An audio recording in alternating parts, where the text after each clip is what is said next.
ક્ષત્રિય સમાજનું ધર્મરથ જે છે તે ગુજરાતના અનેક ગામડાઓમાં ફરી રહ્યું છે।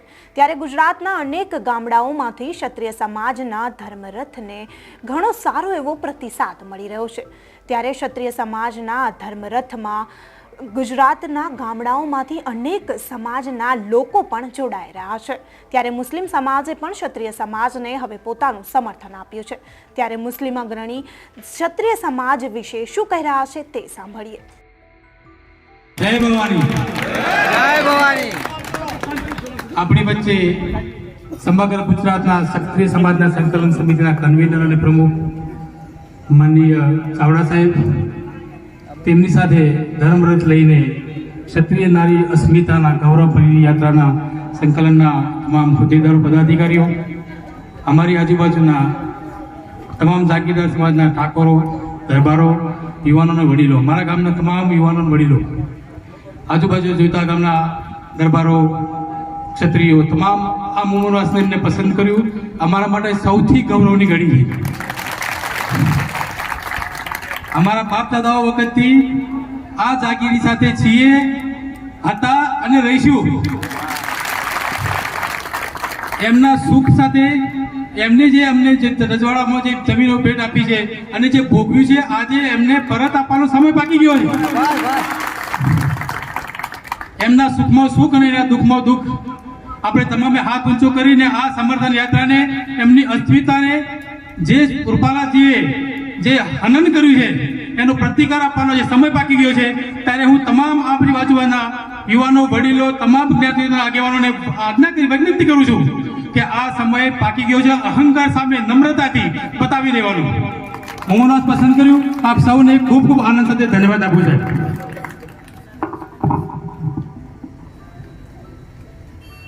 જ્યારે આ આંદોલનની શરૂઆત થઈ છે પણ છેલ્લા કેટલાક સમયથી આપણા ભાજપના ગૃહમંત્રી શ્રી હર્ષ સંઘવી સાહેબ ડેમેજ કંટ્રોલ કરવા નીકળ્યા છે અને એમની સાથે ઘણા બધા સમાજના ભાઈઓ મીટિંગ કરવા પણ જાય છે પણ એમને પણ કહી દઉં કે જેમ પક્ષ તમારી નોંધ લે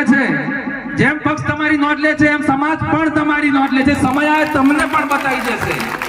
આપણી વચ્ચે ઉપસ્થિત છે દલિત સમાજના શકરાભાઈ જો આપણને સમર્થન જાહેર કરવા માટે આવ્યા છે તો થોડીક વાત એ કરશે। શકરાભાઈ नमस्ते। स्टेज पर विराजमान संकलन समितिना कन्वीनर चावड़ा बापू आजूबाजू गाममांथी पधारे तमाम समाजना वडीलो भाईओ अने बाळको अमे दलित समाज आजथी आजादी पहला 75 पहला जયારે राजा महाराजो रजवाड़ो हतो त्यारथी અમે તમારી જોડે છે, તમારા સહકારથી આગળ વધ્યા છે। એનો નમૂનો બાબા સાહેબ આંબેડકર છે। જે વડોદરાના મહારાજા ગાયકવાડ સાહેબે અમારા બાબા સાહેબને જે સમયે પૈસાની જે સમય કડવા અનુભવો હતા એ સમય દરમિયાન જે ગાયકવાડ સાહેબે સહકાર આપ્યો એમને ભણવા માટે શિષ્યવૃત્તિ આપી અને જે મદદ કરી છે એ અમે એમના વારસદારો છીએ, એમના ઋણાનુબંધક છીએ। અમે તમને દલિત સમાજ તમારી સાથે છે। જે રૂપાલાજી જે ભારતની સન્નારીને ઠેસ પહોંચાડી છે એમના દલિત સમાજ સખ્ત શબ્દોમાં વખોડે છે અને તમને જાહેરમાં ટેકો જાહેર કર્યો છે। આપણે હવે સમયનો તકાજો છે, એકનો જવાબ પદ્ધતિ આપવાનો આવી ગયો છે એટલે બાપુ તમે આગળ વધો। કરાડીજી બાપુ तुम આગળ વધો, હમ तुम्हारे साथ।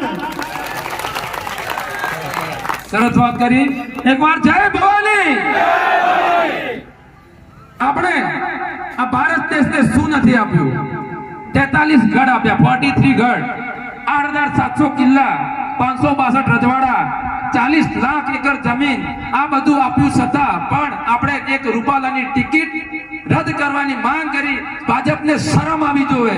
આ વાત ઉપર હવે આગળ આપણી વચ્ચે ઉપસ્થિત આપણા મહેમાન શ્રી કરણસિંહ ચાવડા બાબુને વિનંતી કરું કે તે આ આંદોલન બાબતે આપણને આગળ વાત કરશે। જય ભવાની। તો ક્ષત્રિય સમાજને ઠાકોર દરબાર દલિત અને હવે તો મુસ્લિમ સમાજે પણ પોતાનું સમર્થન આપ્યું છે। ત્યારે હવે લોકસભા ચૂંટણીના પરિણામમાં જોવાનું રહેશે કે ભાજપને આ સમર્થન જે છે તે કેટલું નડે છે અને કોંગ્રેસને કેટલા અંશે ફાયદો કરાવી જાય છે। તો આ અંગે તમારું શું કહેવું છે તો અમને કમેન્ટ બોક્સમાં ચોક્કસથી જણાવજો તથા અમારી ચેનલ નિર્ભય ન્યૂઝને લાઇક, શેર અને સબસ્ક્રાઇબ કરવાનું ભૂલતા નહીં. આભાર.